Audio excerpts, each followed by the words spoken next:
Olá a todos que estão vendo esse vídeo. Nós somos estudantes do 9º ano do Ensino Fundamental da Escola Municipal Dr. Rodolfo Aureliano, de Recife, Pernambuco. A ideia inicial de montar uma administração meteorológica vem de um projeto financiado pelo CNPq, cujo objetivo é incentivar jovens à entrada na área de robótica. O plano inicial era ir montando uma administração dentro da escola ao longo do tempo, mas isso se tornou inviável por conta da pandemia. Ou seja, tivemos que mudar nossos planos e realizar os experimentos dentro de nossas residências.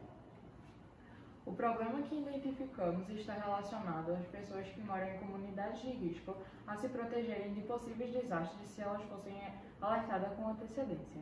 Como hipótese, talvez a administração meteorológica poderia ser possível prever e poderíamos provavelmente evitar situações ligadas a desastres, ocasionados pela natureza, é claro.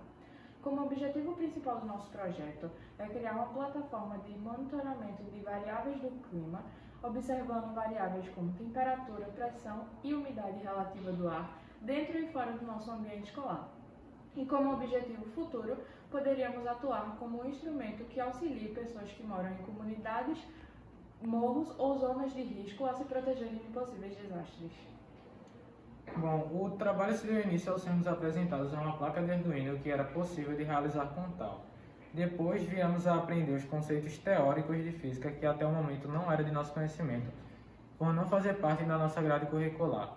Depois, ganhamos os equipamentos para realizar o que aprendemos em teoria na prática. A ler, interpretar dados de sensores e etc. E aqui, como exemplo, eu vou mostrar o sensor de chuva, que se eu molhar, ele acende. Os resultados até então vêm sido bastante satisfatórios, pois devido ao início dessa pandemia, nós não podemos nos encontrar mais presencialmente. Então, nós decidimos passar nosso tempo buscando bibliotecas e vendo vídeo no YouTube, para assim aumentar nosso conhecimento nessas áreas de montagem e programação. O projeto, financiado pelo CNPq, despertou o interesse do aluno. O grande diferencial desse projeto é porque ele foi financiado pelo CNPq, mas a ideia de montar uma estação meteorológica foi nossa.